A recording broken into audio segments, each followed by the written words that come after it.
Morning दोस्तों। आज अपने थर्ड चैप्टर परागण का नेक्स्ट टॉपिक चलेगा पर परागण की विधियां। तो हम चैप्टर स्टार्ट करने से पहले आप चैनल को लाइक करें और सब्सक्राइब करें। नेक्स्ट देखिए पर परागण की विधियां कौन कौन सी होती है। सबसे पहले मैंने बताया था कि पर परागण क्या होता है। तो पर परागण होता है यानी जब पुष्प के परागकण उसी जाति के किसी दूसरे पौधे के पुष्प की वर्तिकाग्र पर स्थानांतरित होते हैं तो उसे पर परागण कहा जाता है। ठीक है, अब देखिए पर परागण में विधियां यानी पर परागण जो है किस किस से होता है, तो जैविक और अजैविक के द्वारा, जैविक व अजैविक घटकों के द्वारा होता है।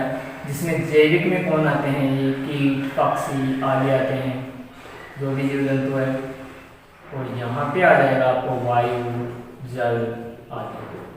ठीक है, नेक्स्ट देखिए आप इसकी विधियां कौन कौन सी है। तो जैसे वायु परागण, पहला है वायु परागण, दूसरा जल परागण। जल परागण के अंदर दो विधियां हैं, अधोजल और दूसरा है अधिजल। इसके बाद थर्ड वाला आपके पास आता है कीट परागित। कीट परागित और फिर आता है परागण, कीट परागण, पक्षी परागण। ठीक है, कीट परागण हो गया आपके पास में, पक्षी परागण हो गया आपके पास में, और एक लास्ट का बच रहा है वो है चमगादड़ परागण। चमगादड़ परागण। ठीक है, अब देखिए सबसे पहले हम देखते हैं वायु परागण, यानी जिसमें परागकणों का स्थानांतरण वायु के द्वारा होता है उसे बोला जाता है वायु परागण। ठीक है, किसके द्वारा होगा, वायु के द्वारा। ठीक, अब देखिए आप कैसे होते हैं, सूक्ष्म होते हैं, छोटे होते हैं आकार में, रोमिल होते हैं, है ना, और ये उत्पादन में अत्यधिक होते हैं। यानी सबसे ज्यादा परागण इनमें किसके द्वारा होगा, वायु परागण के द्वारा होगा। क्योंकि आपने देखा है कि वायु परागण यानी हवा में उड़ते हुए, यानी एक पेड़ से मान लो हवा चली, तेज वाली हवा चली, तो वहां से उड़ के बहुत सारे परागकण कहाँ चले जाएंगे, दूसरे पादप पर उस पर चले जाएंगे। ठीक है, तो सबसे ज्यादा किसमें होता है, वायु परागण के अंदर। और इसके एग्जाम्पल क्या है, जैसे घास की रोमिल व पक्षमार्गी कोशिकाएं। ठीक है, तो यानी किसके द्वारा होता है वायु परागण, वायु के द्वारा, वायु द्वारा हो गया। और कैसे होते हैं, सूक्ष्म होते हैं, छोटे होते हैं, गोलाकार होते हैं, चिकने होते हैं, है ना। और एग्जाम्पल क्या हो जाएगा इसका, घास की रोमिल व पक्षमार्गी, घास की रोमिल या पक्षमार्गी। ठीक है, अब देखिए आप, और दूसरी बात क्या है, उत्पादन में अत्यधिक होते हैं, उत्पादन में अत्यधिक। अब देखिए दूसरा है आपके जल परागण।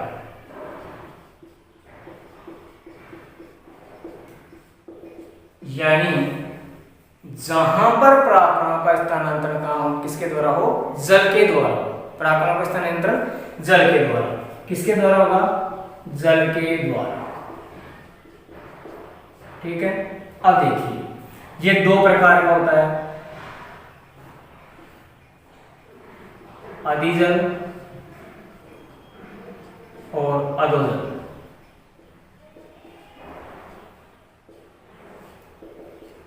ठीक है, अधिजल का मतलब होता है जो परागकणों का स्थानांतरण जल की सतह के ऊपर हो। अधि का मतलब होता है ऊपर, ये सतह हो गई जल की, इसके ऊपर जो परागकणों का स्थानांतरण हो रहा है वो क्या होगा, अधिजल, है ना। और अधोजल का मतलब सतह से नीचे की ओर, सतह से जल की सतह से नीचे जो परागकणों का स्थानांतरण होता है उसे बोलते हैं अधोजल, ठीक है। अब अधिजल के अंदर यानी सतह के ऊपर, जल की सतह के ऊपर कहाँ होगा, जल की सतह के ऊपर होगा। एग्जाम्पल क्या होगा, वेली सिनेरिया, वेली सिनेरिया। दूसरा देखिए, अधोजल यानी जल की सतह के नीचे, जल की सतह के नीचे, ठीक है। इसका एग्जाम्पल देखो, नाजास, जोस्टेरा, नाजास हो गया, जोस्टेरा हो गया, और एक है सिरेटोफिल्म, सिरेटोफिल्म, ठीक है। अब इसके अंदर इसके बाद क्या आएगा, इसके अपवाद। तो अपवाद जो है वो देखिए आप, पोटामोजिटोन, पोटामोजिटोन और मेरियोफिलम।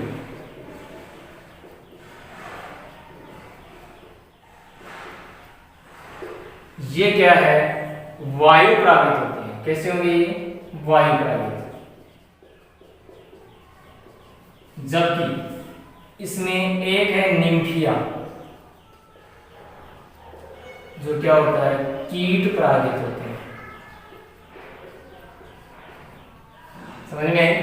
देखिए, जल परागण यानी जिसमें परागणों का स्थानांतरण किसके द्वारा होता है, जल के द्वारा होता है। दो प्रकार का होता है, अधोजल और अधिजल।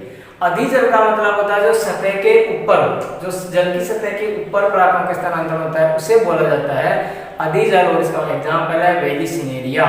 और दूसरा है अधोजल यानी जो जल की सतह के नीचे परागणों का स्थानांतरण होता है, उसका एग्जाम्पल होगा जोस्टेरा, नाजास, सिरेटोफिल्म। और इसके अपवाद है कुछ, तो उसमें है, पहला अपवाद है पोटामोजिटोन और मेरियोफिल्म, जो क्या होते हैं, वायु परागित होते हैं। जबकि निम्फिया जो होता है वो क्या होता है, कीट परागित होता है।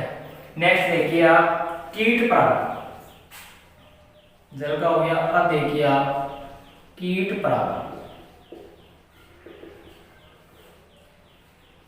कीट परागण यानी जो कीटों के द्वारा होता है ना, जो किसके द्वारा होगा, कीटों के द्वारा होगा, ठीक है।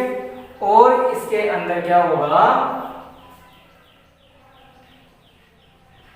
कीटों के द्वारा।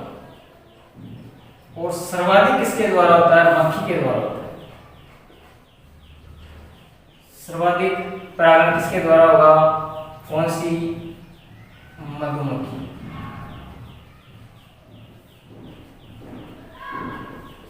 ठीक है। इसके अलावा कौन कौन आता है कीट परागण में, जैसे देखो इसके अलावा कौन कौन आएगा, तितली आएगी, बीटल आएगा, टाटिया आएगा, पतंगा आएगा, ठीक है। और किस में होता है, तो देखिए सरसों में, आर्किड में, ठीक है। और एक आपके पास साल्विया, ठीक। तो कीट परागण यानी कीटों के द्वारा होता है। सर्वाधिक किसके द्वारा होगा, मधुमक्खी के द्वारा होगा, लगभग 80%। अगर आप इसको देखा जाए तो लगभग 80% किसके द्वारा होता है, मधुमक्खियों के द्वारा होता है। और उसके अलावा जैसे तितली, बिटल, टाटिया, पतंगा आदि होते हैं। एग्जाम्पल क्या है, सरसों, आर्किड, साल्विया आदि, ठीक है। इसके बाद आता है पक्षी परागण। पक्षी परागण के अंदर जो पक्षियों के द्वारा होता है, ठीक है। पक्षी परागण में हो जाएगा आपके पास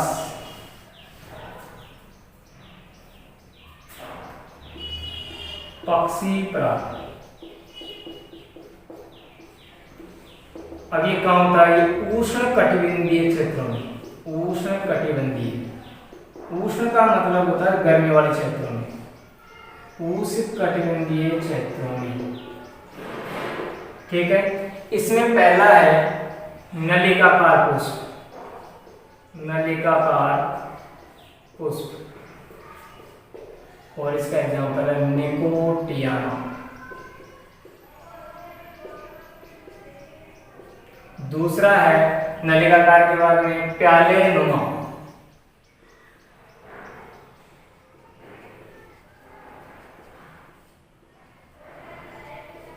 बोतल ब्रुश। और इसके बाद थर्ड वाला है कुंभकार, एरिकेसी, कुल के पालक। ठीक है। पक्षी परागण कहाँ होगा? उष्णकटिबंधीय क्षेत्रों में होगा। कैसे होगा? तीन के द्वारा, रेखाकार पुष्प के द्वारा निकोटियाना में, पहले पुष्प बोतल पुष्प के अंदर, कुंभकार एरिकेसी कुल के पालक। अब इसका लास्ट बचा आपके चमगादड़ परागण। चमगादड़ परागण, ठीक है। यानी तो किसके द्वारा होगा? चमगादड़ के द्वारा होगा। चमगादड़ कैसे होता है? रात्रिचर होता है ना। तो ऐसे पुष्प जो कब खिलते हैं? रात्रि को खिलते हैं। और किसका स्त्रावधि करते हैं? मकरंद का स्त्रावधि करते हैं। पुष्प जो रात्रि को खिलते हैं,